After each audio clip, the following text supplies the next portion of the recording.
कर लोगों ने तैरा दिया, वो पत्थर भी तैर गए। ये राम के नाम की गुणवत्ता है।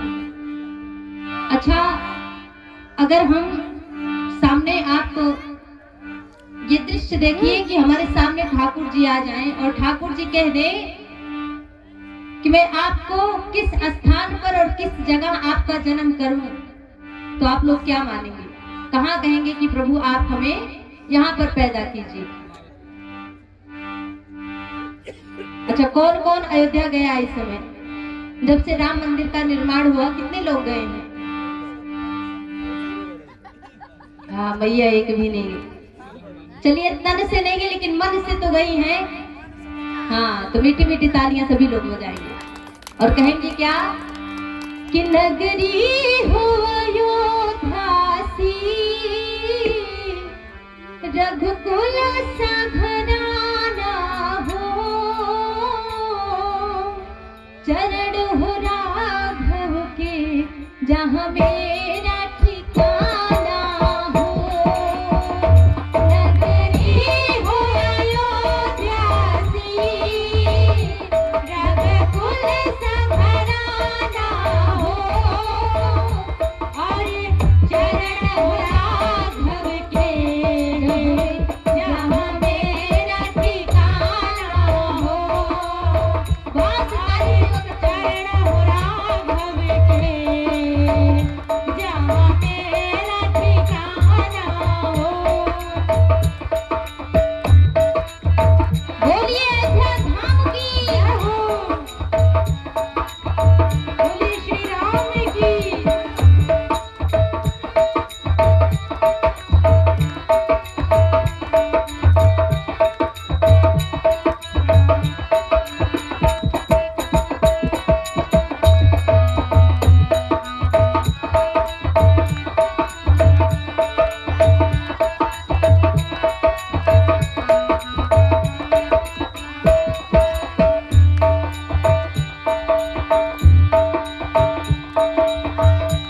श्री राम।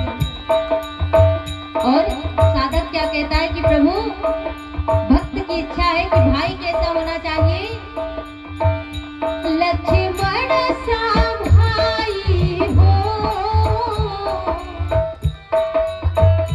कौशल्या माई हो, लक्ष्मण सा भाई हो, कौशल्या सी माई हो, स्वामी तुम जैसा मेरा रघुराई हो।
मेरे जीवन नैया हो प्रभु राम खेवैया हो, प्रभु राम खेवैया हो, और राम कृपा की सदा मेरे सर पर छैया हो, और राम कृपा की सदा मेरे सर पर छैया हो।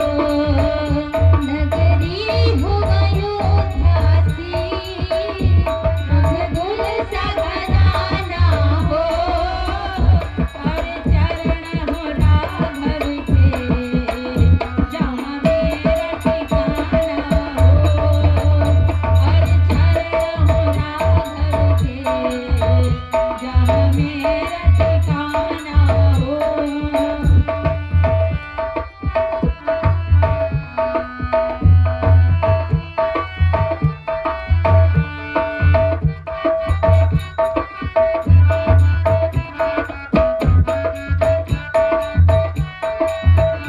सरयू का किनारा हो निर्मल जलधारा हो,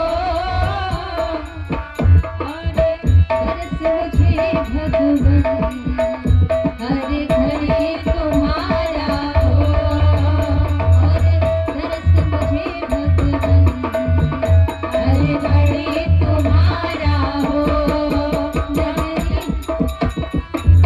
नगरी हो अयोध्यासी रघुकुल सा घराना हो, और चरण हो राघव के जहाँ मेरा ठिकाना हो, और चरण हो राघव के जहाँ मेरा ठिकाना हो। चरण हो राघव के जहाँ मेरा ठिकाना हो। नगरी कैसी होनी चाहिए? भक्त कहता है कि प्रभु नगरी हो अयोध्यासी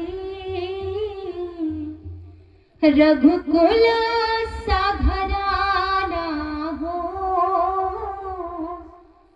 चरण हो राघव के जहाँ मेरा ठिकाना हो। नगरी अयोध्या इसलिए होनी चाहिए कि रामचंद्र के समय में सारी प्रजा सुख में रहती थी। ऐसा नहीं था भेदभाव कि आप प्रजा हैं, प्रजा की तरह रहिए, कदाप नहीं। घराना कैसे था प्रभु का? उनके यहाँ सेवक अपना, उनके घर को अपना घर समझते थे।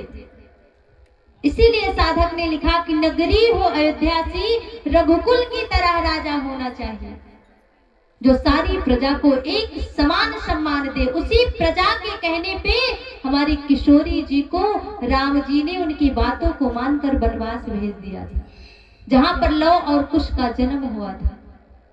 प्रजा को अपना भगवान मानते थे हमारे श्री रामचंद्र जी महाराज।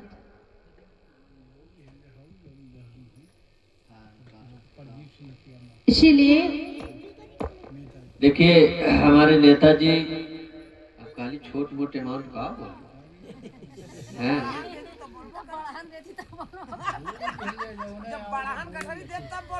तब का हमारे प्रदीप भैया के माताजी इस भजन पर आपके तरफ से 21 रुपये का दान है। एक नारायण भगवान से मंगल कामना है, सुख समृद्धि प्रदान करे भगवान, और पतो खूब सेवा करे माई के। हाँ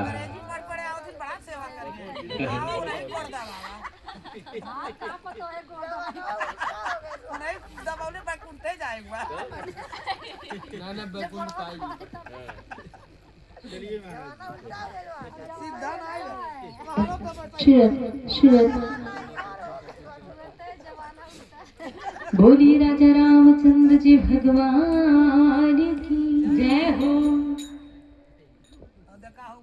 भक्त ने भगवान से कहा प्रभु प्रेम ऐसा हो, और मैं जीवन में यही चाहता हूँ कि आपका नगर मुझे मिले।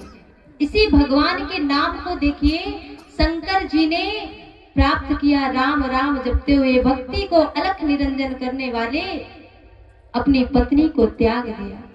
क्योंकि अगर संशय जीवन में हो जाए तो समझना चाहिए कि भगवान की प्राप्ति नहीं हो। इसी संशय को गरुड़ जी ने किया था एक बार, भगवान की वाहन होते हुए भी। उत्तरकांड में गोस्वामी तुलसीदास जी वर्णन करते हैं कि एक बार जब भगवान नागपाश से बच गए थे तो नारद जी ने कहा कि आप जाके भगवान को मुक्त कीजिए।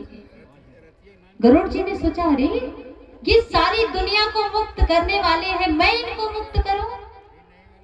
अगर ये परमात्मा है तो बच कैसे गए? अब नागपाश से तो छुड़ा दिए गरुड़ जी, लेकिन संशय उनको घेर लिया। जो संशय सती जी को हुआ था वही संशय गरुड़ जी को हुआ।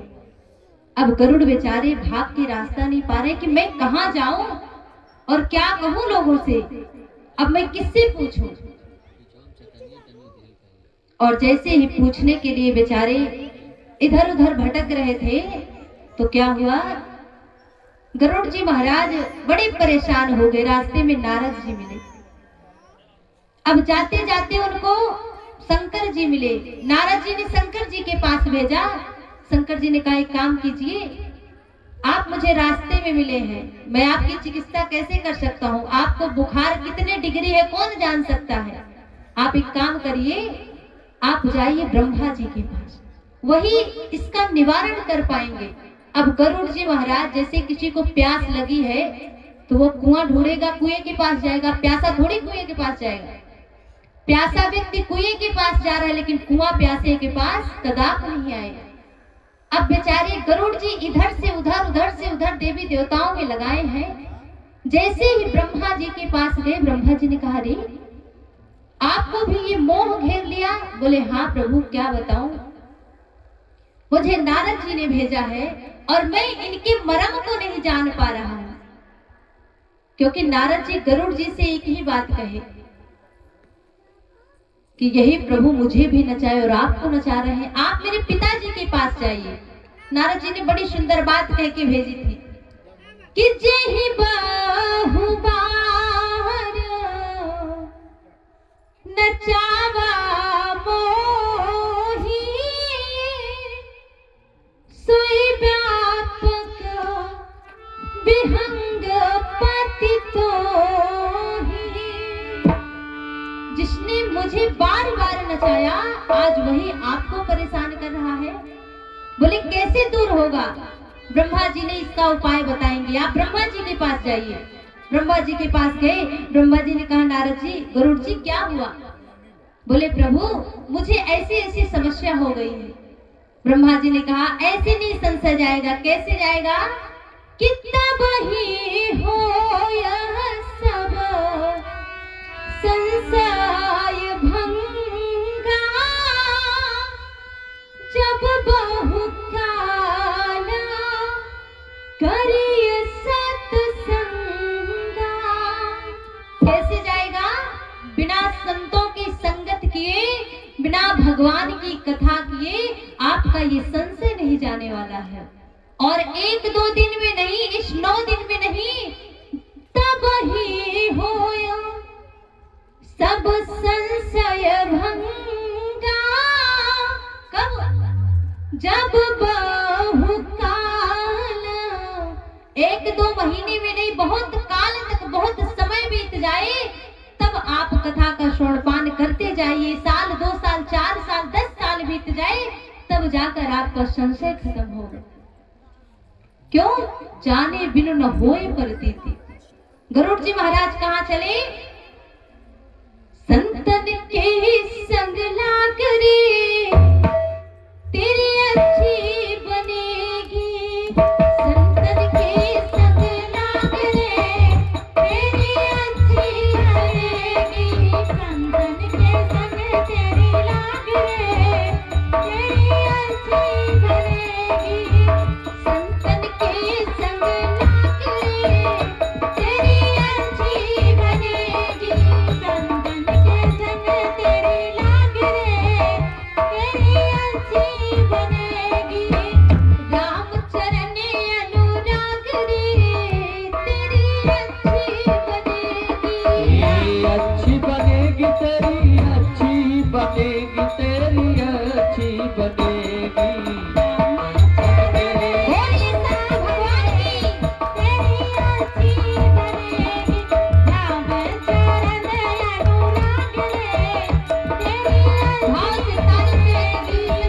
संतन के संग लाग रे तेरी अच्छी बनेगी। संतन के संग लाग रे तेरी अच्छी बनेगी। अच्छी बनेगी तेरी, अच्छी बनेगी, अच्छी बनेगी तेरी, अच्छी बनेगी। संतन के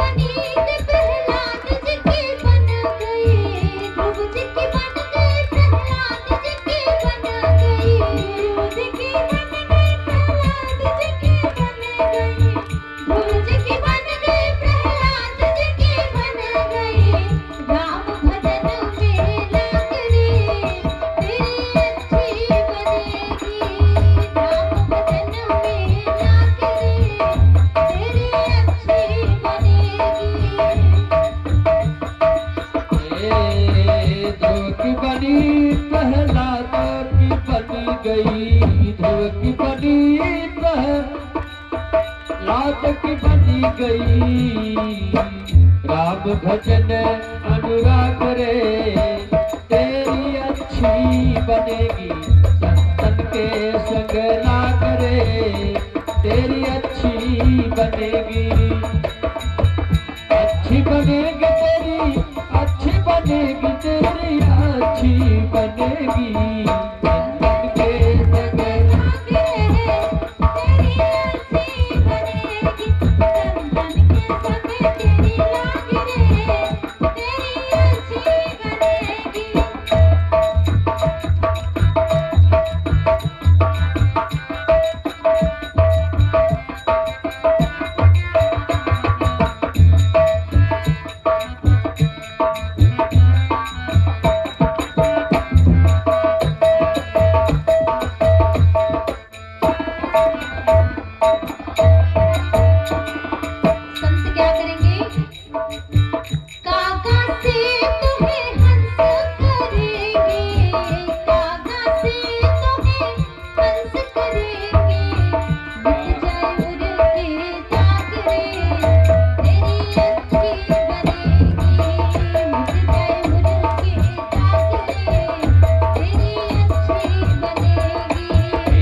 तेरी अच्छी बनेगी।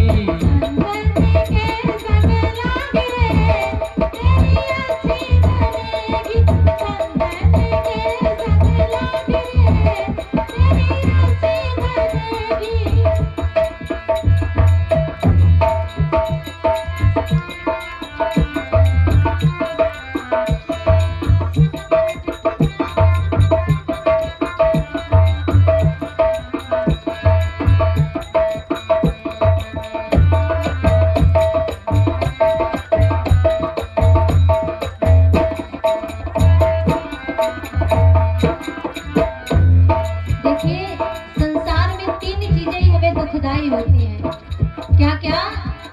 एक तो पुत्र की प्राप्ति हो जाए जिससे वंश चले, दूसरा धन हो जाए हमारे पास, और तीसरा पद प्रतिष्ठा सम्मान हो हर जगह।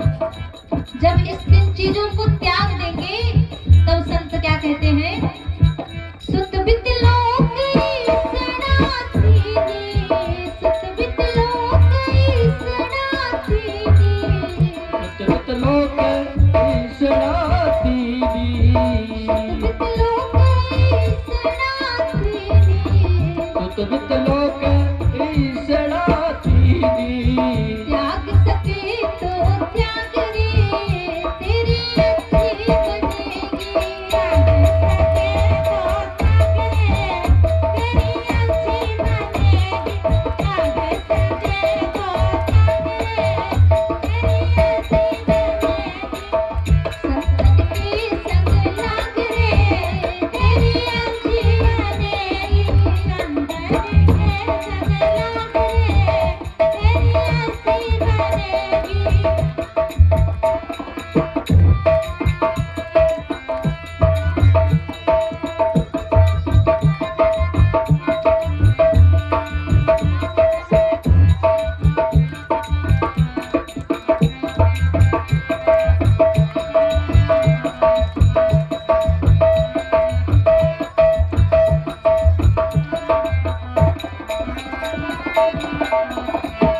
कहत कबीर नाम सुमिरन में, कहत कबीर राम सुमिरन में, कहत कबीर,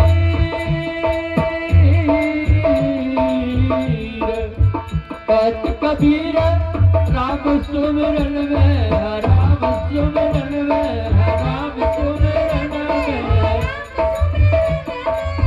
कहत कबीर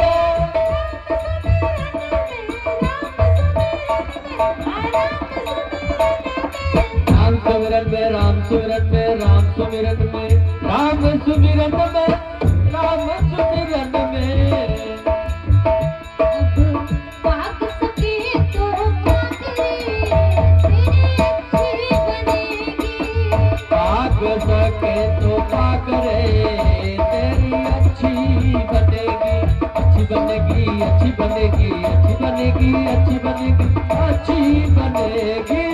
संतन के साथ रे, तेरी अच्छी बनेगी, संतन के संग लाग रे, तेरी अच्छी बनेगी। एक कहत कबीर सुनो भाई साधो, पाक सके तो पाक रे, तेरी अच्छी बनेगी। संतन के संग लाग रे, तेरी अच्छी बनेगी। संतन के संग लाग रे, तेरी अच्छी बनेगी। अरे संतन के संग लाग रे, तेरी अच्छी बनेगी। संतों ने क्या कहा? ब्रह्मा जी महाराज गरुड़ को उपदेश देते हैं कि तब ही हो यह सब संशय भंगा, जब बाहु काला करिय सतसंगा, तब ही होए सब संशय भंगा, जब बहुकाल करे सत्संग।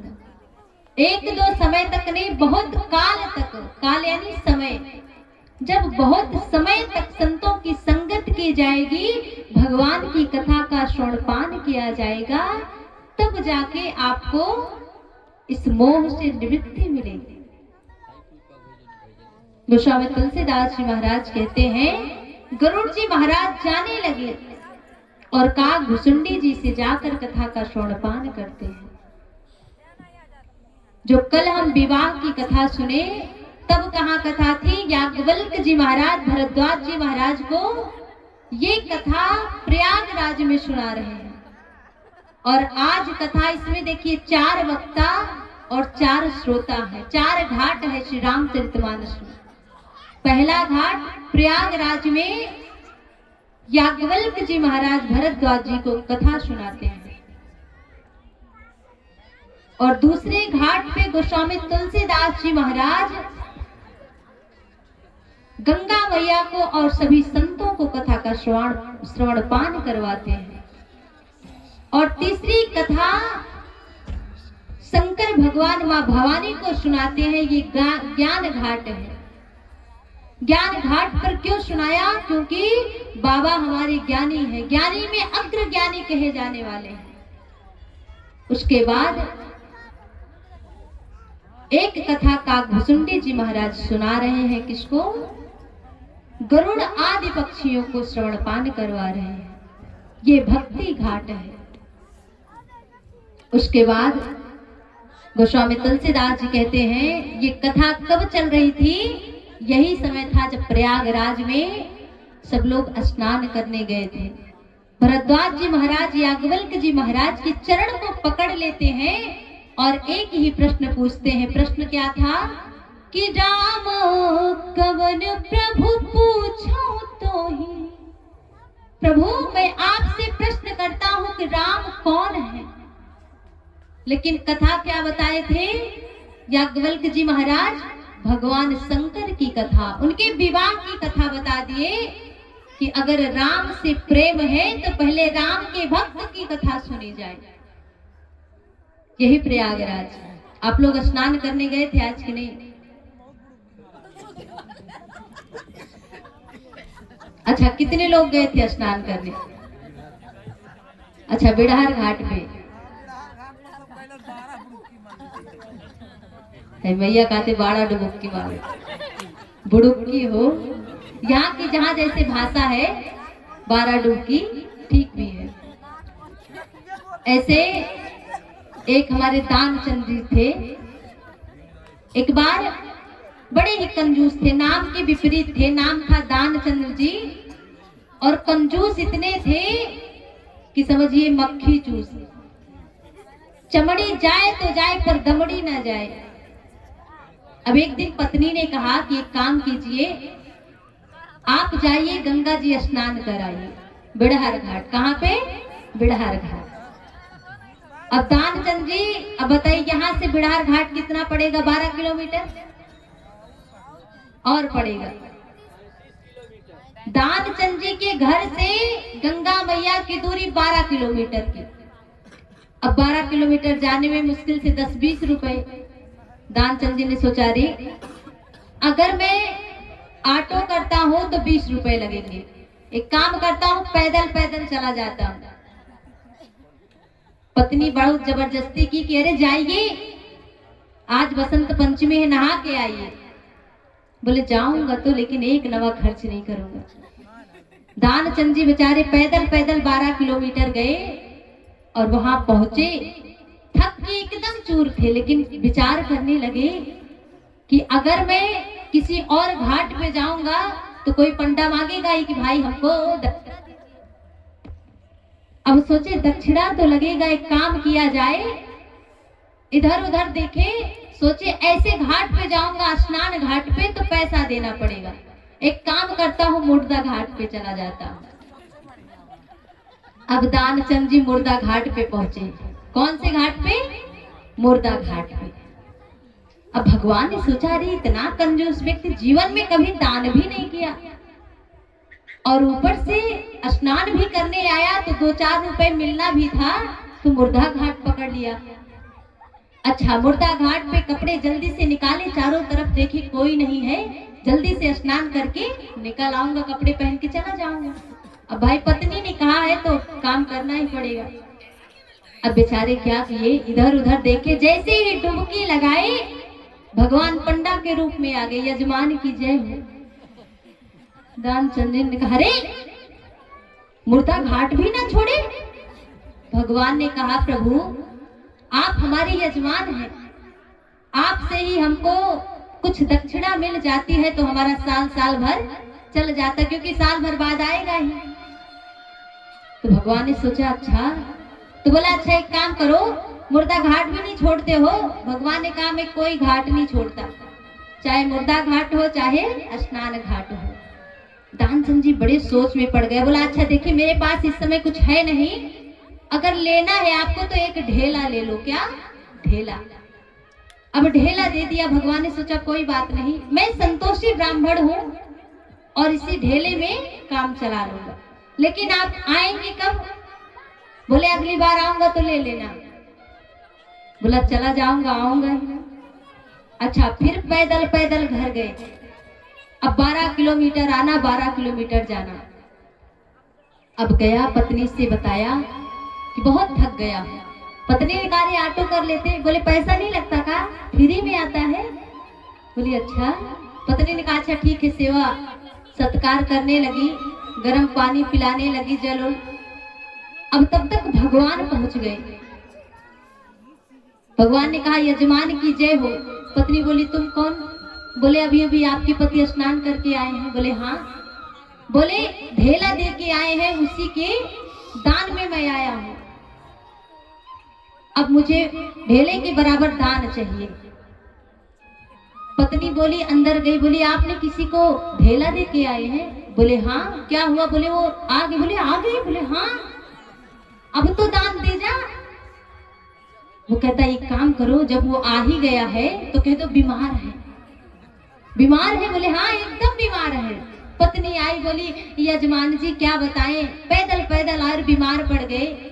भगवान ने कहा राम राम, अब हमारे यजमान जी बीमार हैं तो मैं कदाप यहाँ से जाने वाला नहीं हूँ। अब एक काम करिए, आप कुछ आटा सीधा दे दीजिए, हम भोजन बना के यहीं पालें।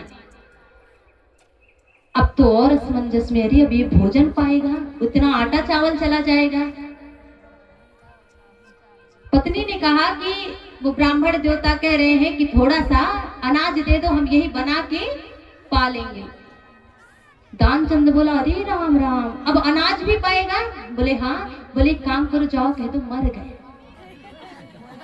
कहते अरे राम राम। पत्नी मन में विचार करे कि कितना मेरा पति कंजूस है। अब आई पत्नी झूठ मूठ के बहाने बनाकर, अरे ब्राह्मण देवता क्या कहें, हमारे पति जी तो मर गए। भगवान ने कहा अरे राम राम, हमारे यजमान मर गए? बोले हाँ मर गए। भगवान ने कहा अब तो मैं कदाप नहीं जाऊंगा जब तक हमारे यजमान की अंत्येष्टि क्रिया न हो जाए। अब बेचारा, भगवान ने कहा देवी तुम कहाँ सबको बताती फिरोगी, मैं एक काम करता हूँ पूरे गांव में जना देता हूँ। बोले नहीं नहीं इसकी कोई आवश्यकता नहीं है, मैं जना दूंगी, आप तो अपने रास्ते धरिए। भगवान ने कहा मैं कदाप नहीं जाऊंगा देवी, अरे मेरे यजमान है, अगर सुख में मैं साथ दे सकता हूँ तो दुख में भी मुझे देना चाहिए, अब मैं कदाप नहीं जाऊंगा। अब बेचारा सांस खींचे पड़ा है। भगवान गए पूरे गांव में जना दिए कि दानचंद मर गए। अब बेचारा बड़ी मुश्किल से सांस खींचे पड़ा, गांव वाले जुट पड़े, हरा बांस भी कट गया, तिक्खी बन गई, उसी पे लिटाया भी गया, लेकिन सांस ना लेवे कि ढेला देना पड़ेगा। अब क्या हुआ, अब जब लोग ले जाने लगे तो पत्नी रो रही है, अरे मरे नहीं है। गांव वाले कहते नहीं बेटी ये तो तेरा मोह है। बोले ना ना ये मरे नहीं है। अब कैसे बताए कि एक्टिंग कर रहे हैं दान देने के चक्कर में। फिर रोए जोर जोर, कपार पटके कि जीते जी ले जा रहे हैं मुर्दा घाट पे। फिर रोए पत्नी, अरे सुनो ये मरे नहीं है। लोग कहते ना बेटी जाने वाला तो चला गया, ये तेरा मोह रह गया, ये तो जाने वाले थे चले गए। अब दानचंद तब भी ना बोले कि मैं जिंदा हूँ, सांस खींचे पड़ा एकदम। अच्छा तिथि में बध भी गया, इतना कंजूस। अब लोग ले जाने लगे। अच्छा मुर्दा घाट पे पहुंच भी गया। अब उसके गांव वाले जो थे बोले काम करते हैं, कोई संतान नहीं है तो हम ही आगे लगा देते हैं। जैसे ही आगे लगाने के चले भगवान ने कहा देखिए भाई मेरे यजमान है, मैं कान में कुछ कहना चाहता हूँ। भगवान गए, भगवान ने कहा आया हूँ बैकुंठ से तुम संग नाता जोड़। अब जैसे कान में आवाज पड़ी अरे बैकुंठ से भगवान आए हैं, आंख खोला तो फिर वही पंडा सामने, फिर आंख मूंद लिया अरे तो वही पंडा। अब भगवान मन ही मन मुस्कुरा रहे कि कितना कंजूस व्यक्ति है। फिर भगवान कहते हैं कि अरे आया हूं बैकुंठ से तुम संग नाता जोड़। फिर आंख खोले तो फिर वही पंडा नजर आए, फिर आंख मूंद ले कि ये तो बार बार वही पंडा आ रहा है और कहता है कि मैं बैकुंठ से आया हूं। अब की तीसरी बार भगवान ने कहा अरे मूर्ख आया हूं बैकुंठ से तुम संग नाता जोड़। तो दानचंद बड़ी मुश्किल से आंख खोला, कहा प्रभु ढेला दीजो छोड़। प्रभु केवल वही ढेला जो मैं आपको दिया हूं वही छोड़ दीजिए, हमारा दान मुक्त कर दीजिए, बाकी आपसे मुझे कुछ नहीं चाहिए। दानचंद जी नाम पड़ा। भगवान बोले बाप रे कितने कंजूस लोग इस दुनिया में हैं कि बताइए मैं ही सब कुछ दिया हूं और मुझे थोड़ा सा दान देने में इतना कंजूसी करते हैं। तब भगवान ने वही बताया कि स्नान करने से कुछ नहीं होता, हमारे द्वारा किए गए कर्म ही हमारे साथ जाएंगे। बोलिए आनंद कंद भगवान की जय हो। तो आप लोग दानचंद तो नहीं है, दानी है आप लोग नाम के दानचंद नहीं है, आप लोग काम के दानचंद हैं। तो कहने का आशय है कि जीवन में हमारा कर्म ही हमारे साथ जाने वाला है और भगवान ने अगर दिया है तो दशांश अंश दान भी करना चाहिए। आप स्नान करने जाइए या किसी मंदिर शिवालय में जाइए, असहायमंद को भी दीजिए, क्योंकि भगवान की दी हुई संपत्ति अगर मेरे पास है तो एक न एक दिन वो चला ही जाएगा। और ये भी नहीं कहेंगे कि आप परिवार का पालन पोषण ना कीजिए, खूब कीजिए, लेकिन ध्यान में रखते हुए कि जहां से आए हैं वही जाना पड़ेगा। राम नाम को भी कमाइए, क्योंकि राम नाम के अंक है, सब साधन है शून्य, अंक गए कछु हाथ न अंक रहे दशगुण। बोलिए सियावर रामचंद्र की जय हो। गोस्वामी तुलसीदास जी कहते हैं कि अब ये कथा कहाँ चलती है, ज्ञान घाट पर।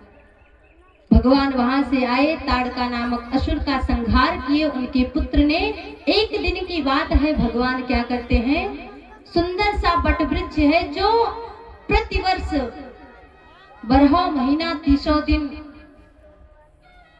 हर जीवन में जो भी समय बदलता है, पत्तियों का पतझड़ होता है, कुछ न कुछ उसमें आकार विकार होता है, लेकिन जो वटवृक्ष है वो भगवान की भक्ति से एकदम हरा भरा रहता है। गोस्वामी तुलसीदास जी क्या लिखते हैं कि परम रम्य गिरिवर कैलासु, परम रम्य गिरि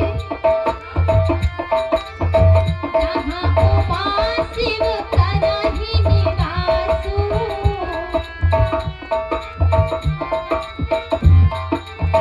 परम रम्य गिरिवर कैलासु,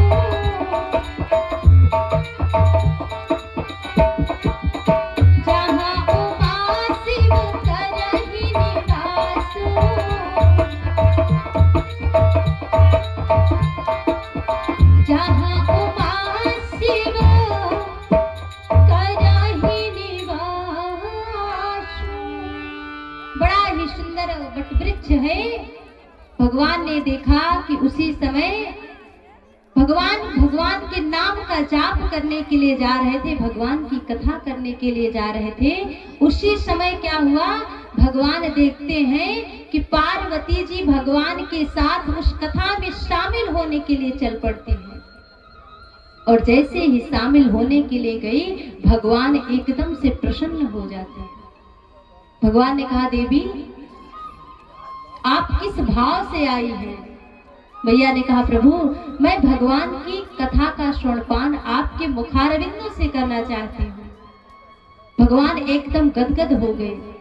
बोले देवी एक समय था आपने संशय किया था और उसी समय भगवान ने क्या किया,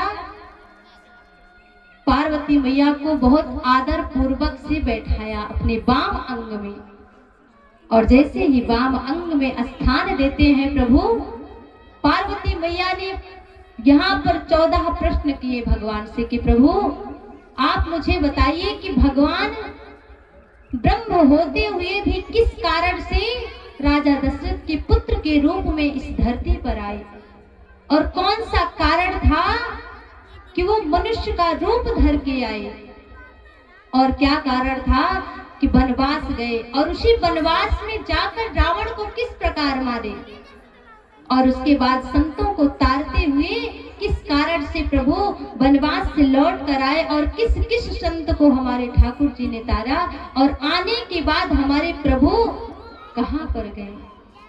बड़ा ही सुंदर मैया ने जब प्रश्न किया, गोस्वामी तुलसीदास जी कहते हैं कि उसी समय भगवान प्रसन्न हो गए।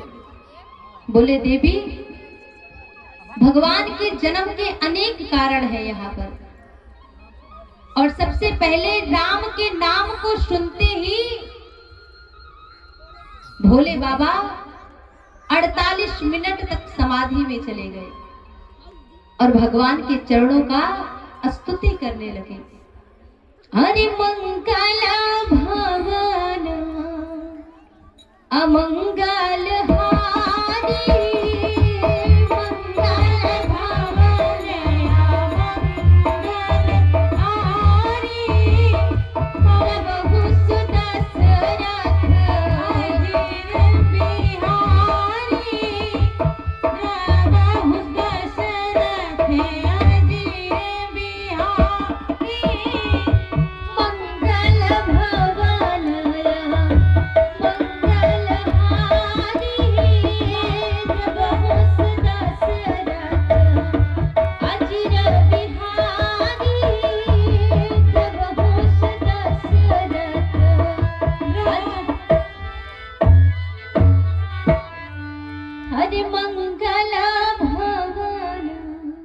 बाबा ने क्या किया कि भगवान की स्तुति करने लगे कि हे दशरथ जी के आंगन में खेलने वाले, अजीर यानी आंगन, आंगन में खेलने वाले आपकी कथा का गुणगान करने जा रहा हूं। और जैसे ही पार्वती मैया पूछती हैं, भगवान एकदम गदगद हो गए और आदर के स्वरूप भगवान ने मां पार्वती को वाम अंग में बिठाकर भगवान की कथा सुनाना प्रारंभ करते हैं। भगवान कहते हैं देवी आपने जो कथा पूछी है वो कौन सी कथा है, वो सकल लोक जग पावनी गंगा है। एक गंगा मेरी जटा से निकली हुई है, जो गंगा गौमुख से चलकर गंगा सागर तक गई है, मध्य में कोई स्थान नहीं मिला, और एक गंगा ये है जहां मध्य में भी विराजमान हो रही है। कोने कोने जाकर ये गंगा सबको